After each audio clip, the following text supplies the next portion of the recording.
Picture this. Two enemies just spent 21 hours in a room together and could not agree on a single thing.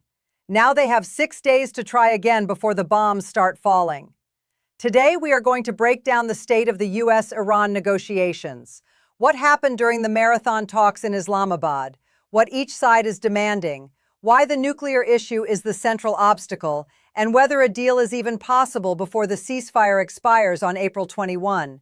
Because make no mistake, the clock is ticking and the stakes could not be higher.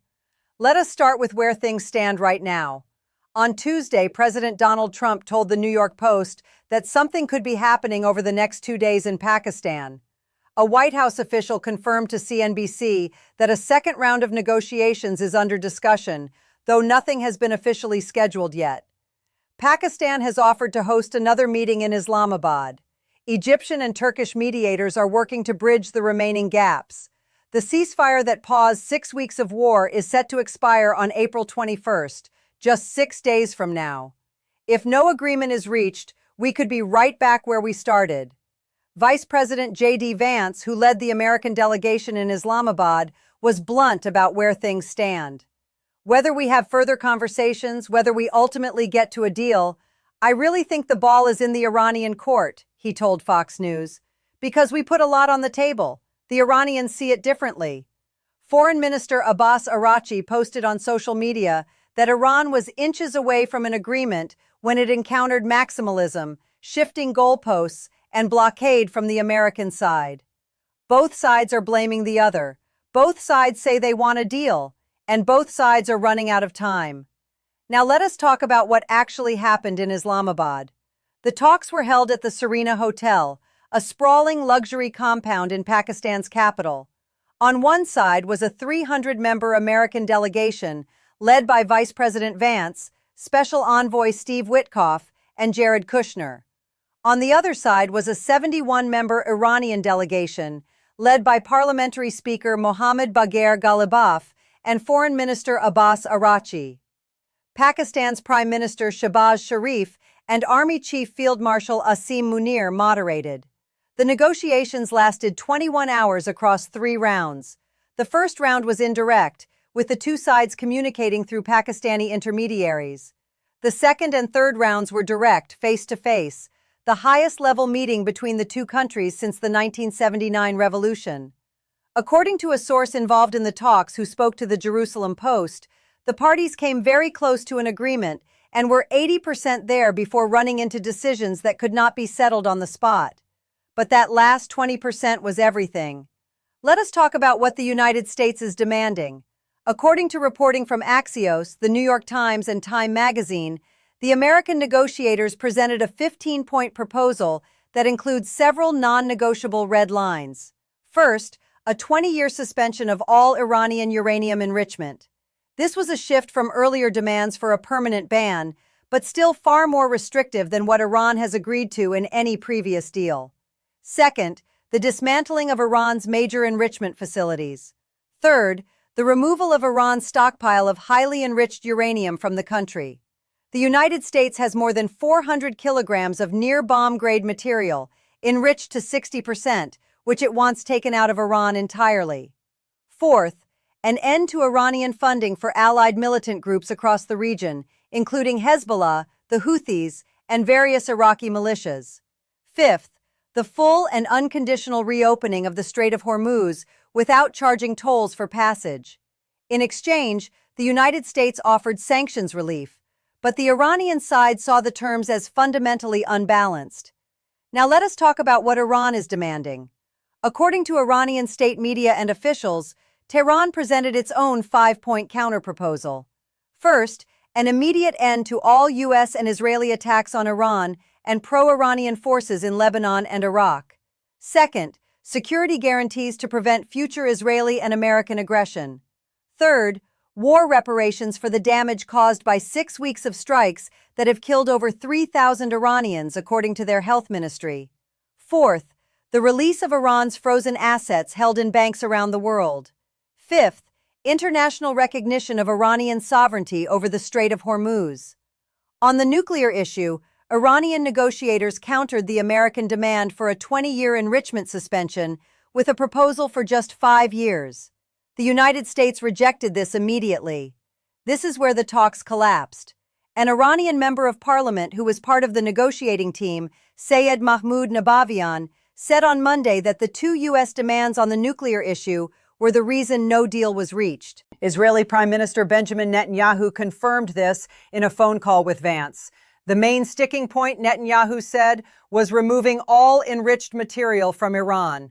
President Trump put it simply when he spoke to Fox News. It was a really good meeting, he said, except for one issue. They want to have nuclear weapons. It is not going to happen. Now let us talk about why the nuclear issue is so intractable. Iran currently possesses about 441 kilograms of uranium enriched to 60%, just below weapons grade. According to the International Atomic Energy Agency, this stockpile is only a short technical step away from being converted into material for nuclear weapons. Experts estimate Iran could produce enough fissile material for multiple bombs in a matter of weeks if it chose to do so. The United States and Israel view this as an existential threat. They argue that any deal that leaves Iran with the ability to enrich uranium leaves open the pathway to a bomb. Hence the demand for a 20-year moratorium or longer. Iran sees it differently. Tehran argues that it has a right under the Non-Proliferation Treaty to peaceful nuclear energy. It insists it has no intention of building a bomb, and it points to the fact that the United States withdrew from the 2015 nuclear deal under Trump's first term, destroying what had been a working framework for limiting enrichment. Iranian officials argue that any commitment they make will be worthless if the next American president simply withdraws again. Why suspend enrichment for 20 years if the deal might collapse in 4? This is the core problem. Neither side trusts the other, and without trust, neither side is willing to make the first move. Meanwhile, the pressure is building. Since the talks collapsed on Sunday morning, Trump has imposed a naval blockade on all ships entering or leaving Iranian ports. The U.S. Navy turned back 6 ships in the first 24 hours. Oil prices remain above $100 a barrel. The International Monetary Fund just slashed its global growth forecast, warning that the war in the Middle East has halted economic momentum worldwide. Iran's economy is projected to contract 6.1% this year. But America is feeling the pain too. Gas prices have climbed to over $4 a gallon, up from under $3 before the war began. Inflation jumped to 3.2% in March alone. And then there is the human cost. As of Tuesday, 399 U.S. service members have been wounded in Operation Epic Fury. 13 have been killed. 354 of the wounded have returned to duty, but 3 remain seriously wounded. In Iran, the death toll has passed 3,000, according to Iran's forensic chief. In Lebanon, where Israel continues to strike Hezbollah targets despite the ceasefire, more than 2,100 people have been killed. This is what happens when negotiations fail. So what happens next? Trump administration officials are internally discussing details for a potential second in-person meeting with Iran before the ceasefire expires. According to the Associated Press, discussions could lead to talks beginning as early as Thursday, again in Pakistan. But officials caution that nothing has been finalized. The Iranians would need to agree to return to the table, and after what they described as American bad faith in the first round, they may demand concessions before showing up again. Vance said the next step is Iran's to make. There really is, I think, a grand deal to be had here, he told Fox News. But it is up to the Iranians, I think, to take the next step. Trump suggested Monday that Iran had already reached out. We have been called this morning by the right people in Iran, he told reporters at the White House, and they want to make a deal. Iranian officials have not confirmed this. State media has characterized American demands as excessive and warned that the blockade makes diplomacy harder, not easier. Pakistan's Prime Minister Shehbaz Sharif said the ceasefire is holding and that efforts are ongoing to reach a deal. Qatar's foreign minister urged both sides to engage constructively. Russia has offered to accept Iran's enriched uranium as part of a potential agreement, an option that could give both sides a face-saving exit. But time is the enemy. The ceasefire expires on April 21st. That is 6 days away. If no extension is agreed and no deal is reached, Trump has made clear what happens next. At an appropriate moment, he has said, we are fully locked and loaded. Iran's parliament speaker Ghalibaf responded in kind. If they fight, we will fight. And if they come forward with logic, we will deal with logic. Both sides claim they want peace. Both sides blame the other for the impasse. And both sides are preparing for the alternative. The next few days will determine whether the largest military confrontation between the United States and Iran in history ends at the negotiating table or on the battlefield. We will continue to follow every development and bring you the analysis that matters. Make sure you are subscribed so you do not miss our next update. Share this video with anyone who wants to understand what is at stake in these negotiations. And leave a comment telling us whether you think round 2 can succeed where round 1 failed. There are a few scenarios that could play out over the next 6 days. In the best case, Iran returns to the table. The two sides find a compromise on the enrichment timeline, perhaps 10 years instead of 5 or 20, and a framework agreement is announced before April 21st. The ceasefire is extended, oil prices drop, the world exhales. In a middle scenario, talks resume but stall again on the same issues. Both sides agree to extend the ceasefire for another 2 weeks to keep negotiating. The war remains paused but unresolved. The blockade continues. The economic damage mounts. In the worst case, the ceasefire expires with no deal and no extension. Trump orders a resumption of strikes. Iran retaliates with missiles and drones. The Strait of Hormuz becomes a war zone. Oil spikes to $150 a barrel. The global economy tips into recession.